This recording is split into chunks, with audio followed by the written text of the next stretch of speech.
Good morning sa inyo tanan. Bilang pasalamat, ma-celebrate ko subong sa akon nga 100k subscriber sa YouTube, guys. Thank you katama, Lord. Madamo nga blessings. Thank you, gid madamo nga salamat sa more blessings nga nag-abot sa kabuhi ko. 2024 and 2025, I hope this coming 2025 and 2026 more years nga blessings from my husband also, and from YouTube and from Facebook, guys. So timing gid nga nagbakal kami ni Mike sang cake dito sa sa Goldilocks, opening sa Goldilocks lapit sa KCC, guys.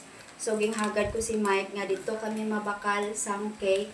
It's because nga opening. So nag-ano pa ko, guys, may libre pa kami nga isa ka yummy nga nga bread. Kay nag-spin ko, guys. So nanalo ako ng libre nga nami nga gamay siya nga tinapay nga special, guys. So wala tagali gunting, guys. Makuha ko danay sang gunting. Thank you, Lord, sa blessings. Thank you sa mga viewers ko, guys. Thank you kaayo sa mga supporters ko. Thank you, YouTube. Thank you. Thank you so much. Most especially to the Lord, and also to my honey Mike that he gave me, and then also I found Mike in my YouTube channel, guys. So thank you, Lord. Thank you always, honey Mike. And then ito na ang aking, kita ko sa inyo ang aking cake. Very yummy cake, guys. Ay, alala. Kasi wala dito yung anak ko, guys. Naghatid ng faith si Kay sa Tagukon. Kami lang dalawa dito ni Mike, tapos yung panganay ko andun din sa Hinubaan. Happy 100k subscribers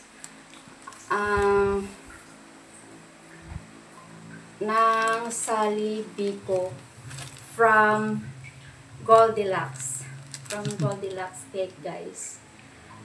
So happy kaayo, guys, na sa ako nga pag-effort. 1 year pa lang ko, nag 1 year pa lang ko sa YouTube sang March 6. This coming March 6, guys, na ko, 2025, 2 years. So 1 year pa lang ko, guys, naka 100 subscriber na ko sa YouTube. Thank you so much, Lord. Thank you everyone sa todo support ninyo, kag sa super chat, most especially to my husband, honey Mike Pipes, sa more super chat nga gihatag niya diri sa akon almost 1 year na. So kagi nagigaan niya ko gift sa akon nga pagka 100k subscriber, gingaan niya man ko sang honey Mike, my phone is shaking. Sure. Gingaan niya po, guys, ang $100 super chat kagina. So happy ko kaayo sa blessings nga ginhatag ni Lord, kagihatag ni honey Mike sa akon.